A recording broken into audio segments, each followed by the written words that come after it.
There is a lot to say about you, Apple. Writing to you is akin to writing a single letter to all the humans.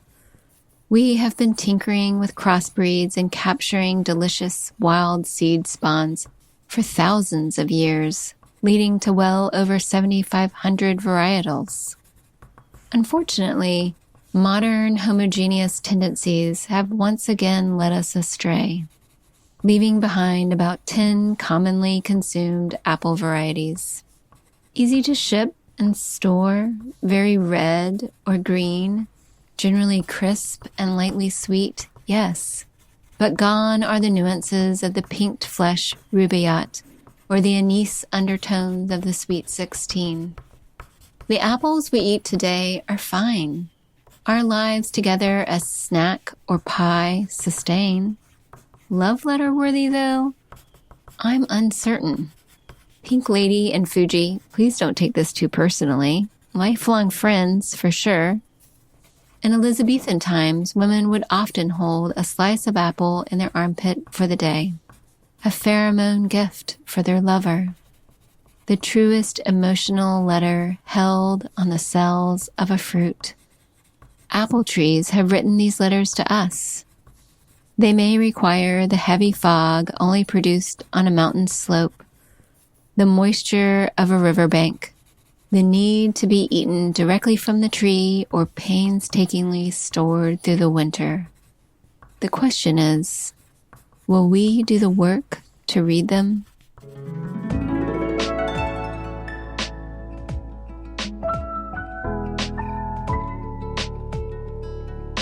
I'm Jessamine Starr. You're listening to Fruit Love Letters. Food for me is a way to express love. I'm a chef in Atlanta, and I fold my feelings into the meals I cook for my family, my friends, even strangers. It can be hard for me to say, I love you, but you will know it when I serve you carrot ginger soup with carrot top and peanut pesto noodles. But if I peel you an apple, slice you a persimmon, pick you a mulberry with my stained fingers, then we'll both know it's really serious. Fruit, of course, have long been considered symbols of love, even aphrodisiacs. On this show, I'm exploring our love of fruit and what it says about us, people. On this episode, apples. If my love letter to the apple sounds uninspired, it's because our modern apples, the Red Delicious, the Macintoshes, the Gala, are not my favorite. But here's the thing. I know there are other apples out there. I've always known this, but really started to think differently about apples when I saw William Mullan's photos. William is an artist and photographer. He's based in Brooklyn, New York.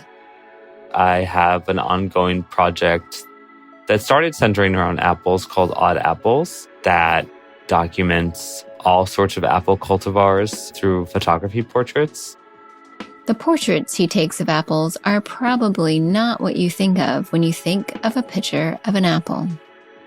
We typically see apples in more, I would say, like rustic kind of photos, like a lot of still life work, shadowy and kind of traditional looking. All that's very beautiful. Or you have like this sort of food photography style, which is sort of like lots of table settings and stuff like that.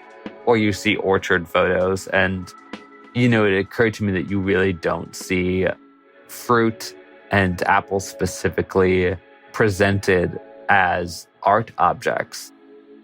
Trying all these apples over years, you see variances in them. You see quirks in their forms or things that are more typey or typical of that cultivar. And it kind of struck me that the tree like creates these essentially like little sculptures that hold seeds to ensure its survival. And those sculptures are intended to attract people to eat them. So they're made to be beautiful. William's photos honor that beauty. They're elegantly lit, set on colorful backgrounds that accentuate the fruit's colors and shapeliness. They're somewhere between a high-end product shot and a boudoir photo.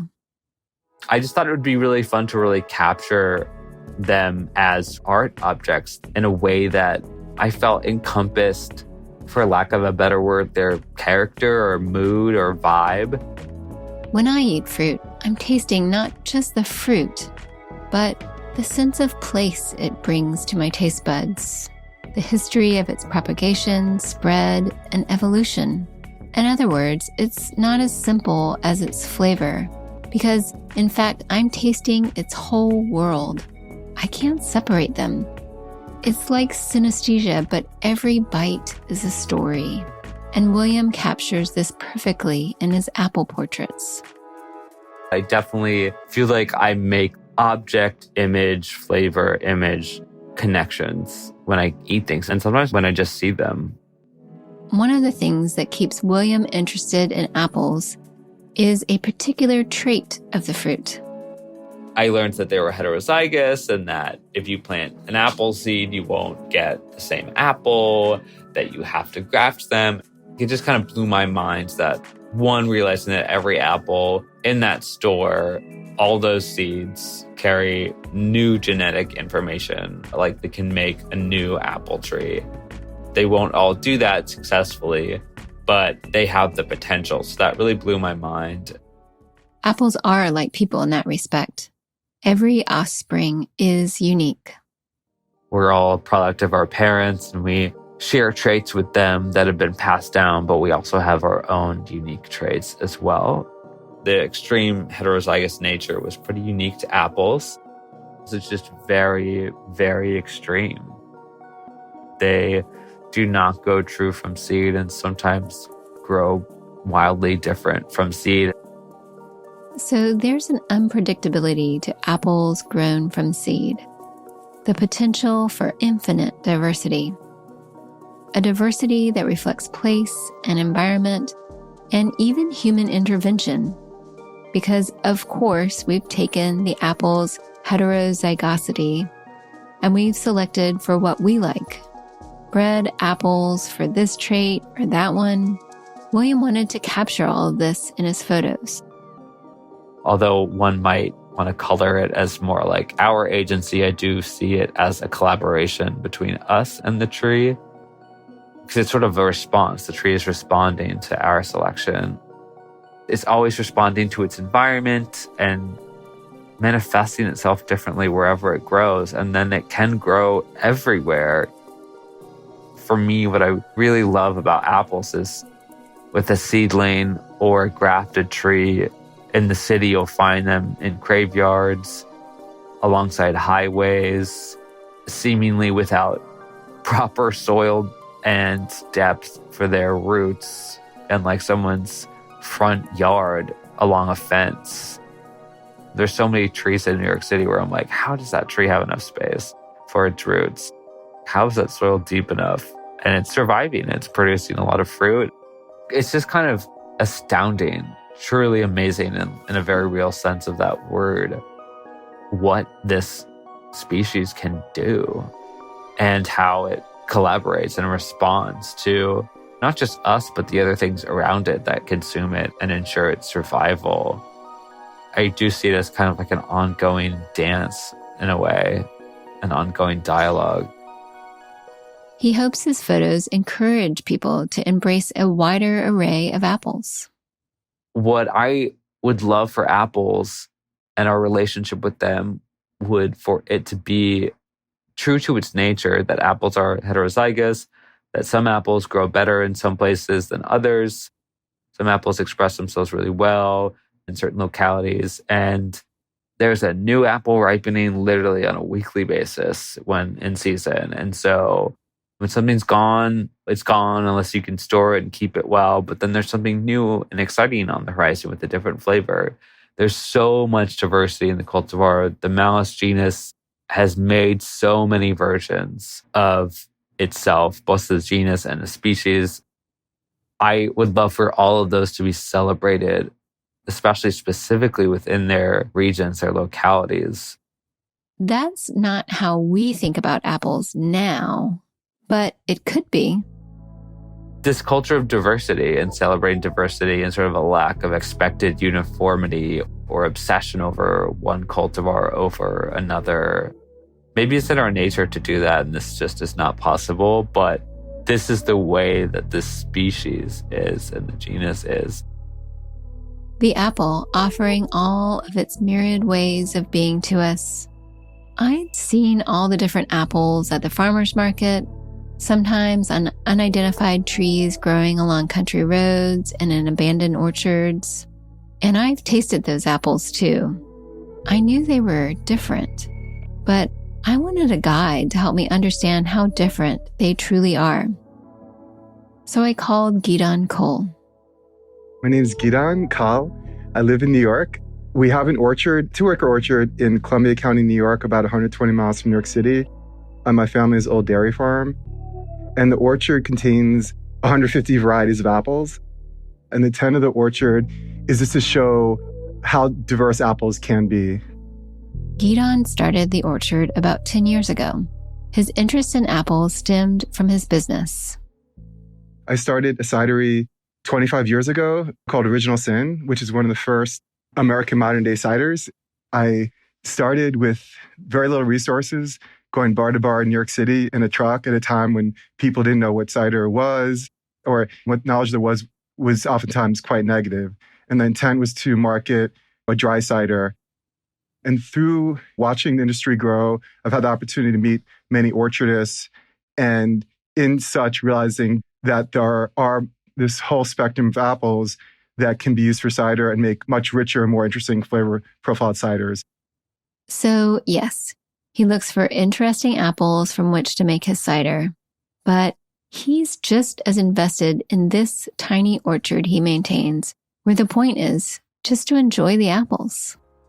Our dairy farm was 106 acres. We had 130 dairy cattle. When it comes to orchard, it's only 2 acres, but the nature of planting varieties is you can literally have one tree, and through grafting, you can have 100 apples on one tree. Grafting means joining one kind of plant to the root of another. So the bottom trunk and root might be one kind of apple, but the branches up top can be completely different varieties. So anyone with a backyard and a few trees can have an incredibly diverse array of apples. You just have to learn the skill of grafting. Fortunately for all of us, grafting is very forgiving and can be learned quite quickly.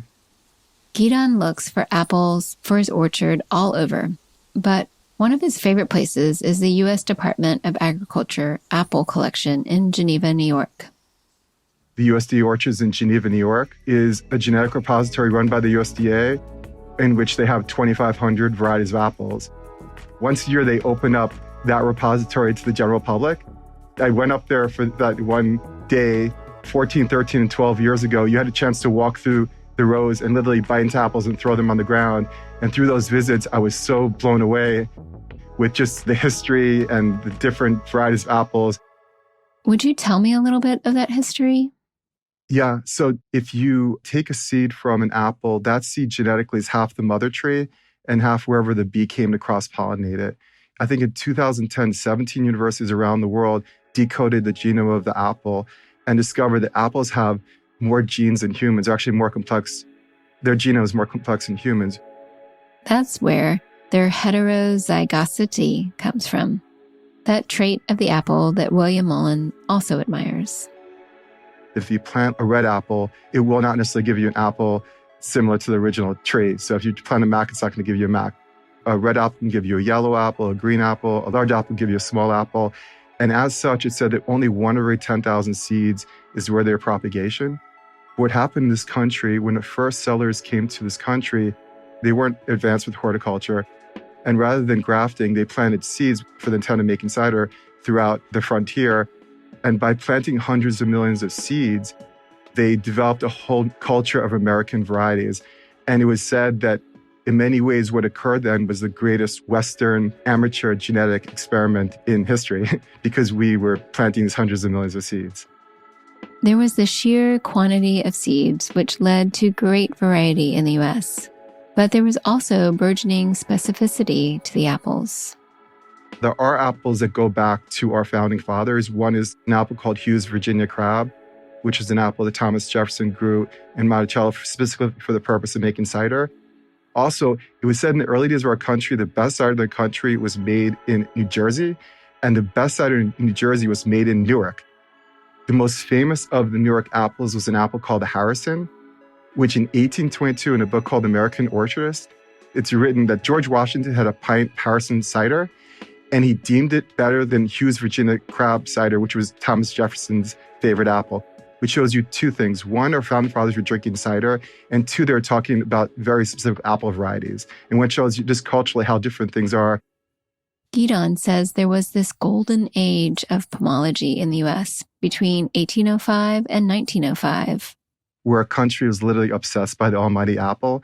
At the peak of that golden age, right around the point of the Civil War, there were as many as 20,000 named varieties.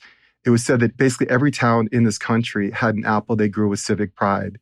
The fruit grown on our soil was really a point of national pride. So much so that in 1769, when Benjamin Franklin was in England, he actually borrowed a Newtown pippin, brought him to England to show the British what great fruit was being grown here. And it's even said that until the 1850s, I believe, that to some extent, fruit growing was synonymous with apple growing, that 80% of what nurseries were selling were apple trees, partially because of the popularity of cider. So I think that apples just played such an important impact on the early days of our country. It was even said that early newspapers during the time reviewed apples with the same sort of gusto that today we review new films and new music.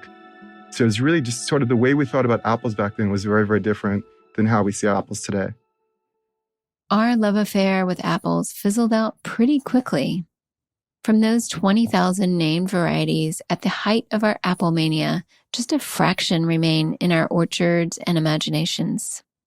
Gidon says the last number he's heard is that there are some 7,500 named varieties today, which means the majority of those apples once grown in this country have been lost. So in this country, 12 varieties represent 88% of what's sold in the supermarkets. The average Americans had 6 varieties, but once again, we're talking 7,500 varieties. So we went in a few hundred years from having thousands and thousands to now basically consuming 6 to 10 varieties. How did that happen? There's a lot of reasons. One is in the late 1800s, there was an increase in the amount of disease pressure in orchards. It became much harder to grow apples effectively. So that was one issue. States and universities got involved in agriculture with the intent of making farming more efficient and more profitable. So all those things, they wanted to find out apples that were easy to grow, efficient to grow, that would handle disease pressure and would also transport well. Like today, the apples you see in supermarkets are apples that look good, they're not going to bruise easily, they're going to store well, and probably going to grow well in a lot of different terrains. And even things like the Golden Delicious and Red Delicious, for example, maybe, or Fuji and Gala really grow well all over the world. Right, like the apples that we get in the store are there for their looks, and I hear that people say that they like crispness. But what are the characteristics that we're missing? I mean, I know there's a million. Yeah, almost every new apple introduced has the word crisp in it because of the success partially of the Honey Crisp developed by University of Minnesota. But now, obviously, the Big Apple from Washington State's Cosmic Crisp. The Big Apple at Cornell recently released a Snapdragon. You're going to have a crispy experience, right? Maybe not going to have necessarily a lot of flavor. Some do, some don't, but it's definitely going to be crispy. But flavor is what I'm here for. It's why I love fruit, why I love apples. And Gidon gets so excited about showing off varieties that don't make it to the supermarket shelves that he actually sent me an entire box of apples before we talked. The flavor range is so extreme that it's just sort of like this amazing experience. Like you almost couldn't define it by one apple. You have apple like, I sent you Hudson's Golden Gem that tastes like a pear. The apple I sent to you called the Pitmaster Pineapple. It says to be reminiscent of a pineapple. Another apple I sent you called Sweet 16, which tastes like black licorice.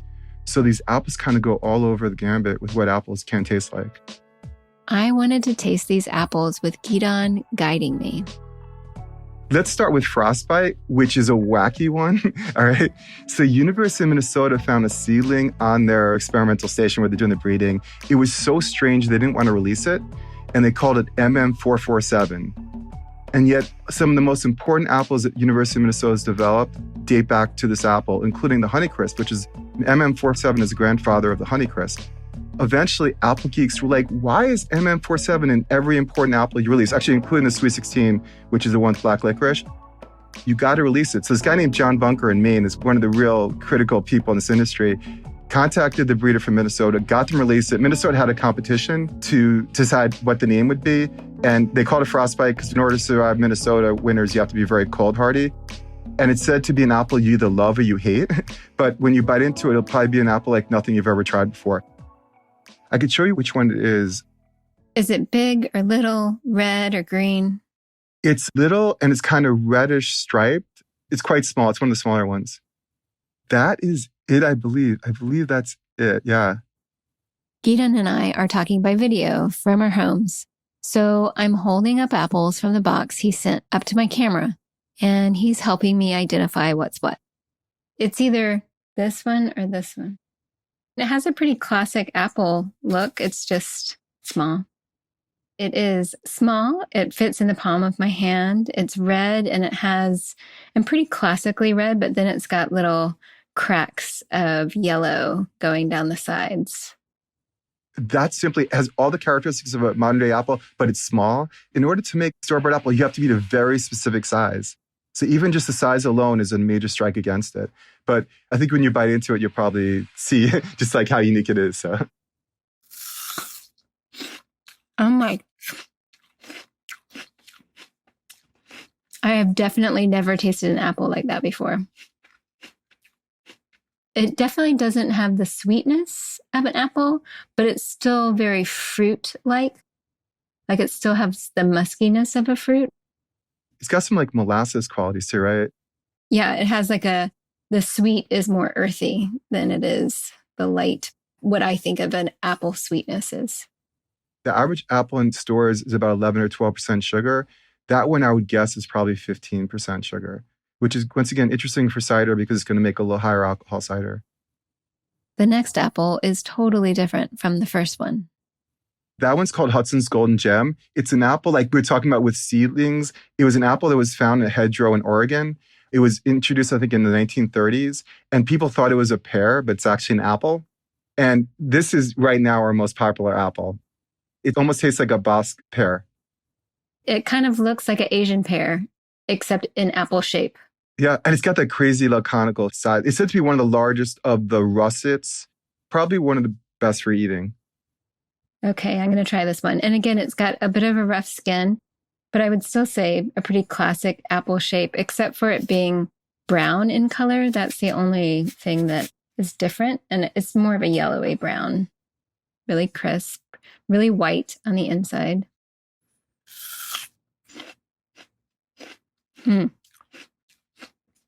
That is delicious. That is so good. Such a cool name. Even like the Pitmaster pineapple. Like these aren't like names crisp, like just silly names. I think some of these old elm apples have just wonderful names, you know? Yeah, I was reading through some of the names around the turn of the century, and I swear it felt like people were just coming up with new apples so that they could name it because it's fun to come up with a new funny name. Yeah, no, I agree. The next one I pick up is a big red apple.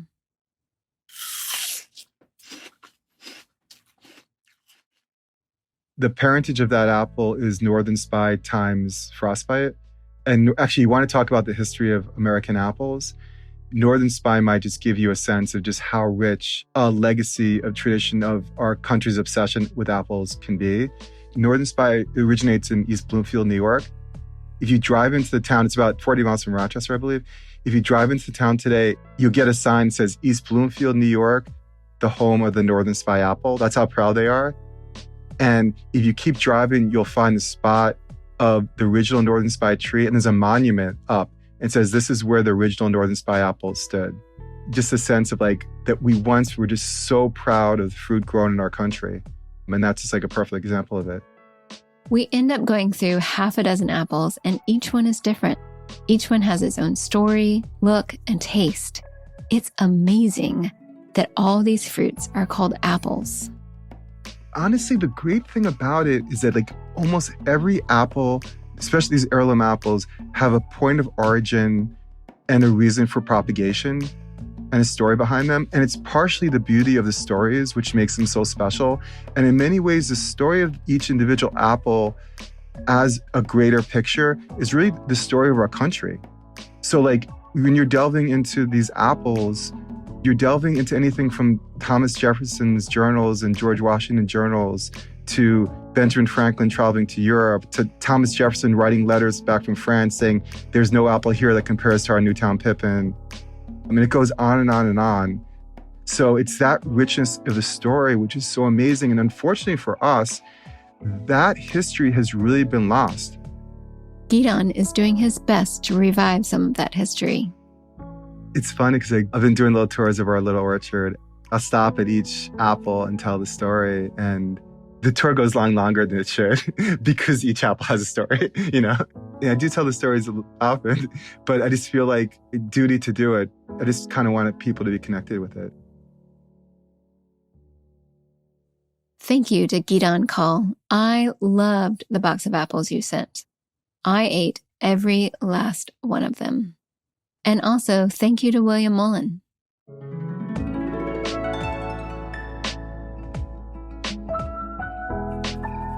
You can subscribe to Fruit Love Letters anywhere you get your podcasts. And we'll be back next week with more love letters to fruit. Fruit Love Letters is part of Whetstone Radio Collective. Thank you to the Fruit Love Letters team, producer Irina Zhorov, audio editor Bethany Sands, researcher Carolyn Crosby, and intern Indigo Clarkson. I'd also like to thank Whetstone founder Steven Satterfeld, Whetstone Radio Collective executive producer Celine Glazier, sound engineer Max Kodelchek, associate producer Quentin LeBeau, and sound intern Simon Lavender. I'm Jessamine Starr. Thanks for listening to Fruit Love Letters. You can learn more about this podcast at whetstoneradio.com, at Instagram and Twitter at Whetstone Radio. And subscribe to our YouTube channel, Whetstone Radio Collective, for more podcast video content. You can learn more about all things happening at Whetstone at whetstonemedia.com.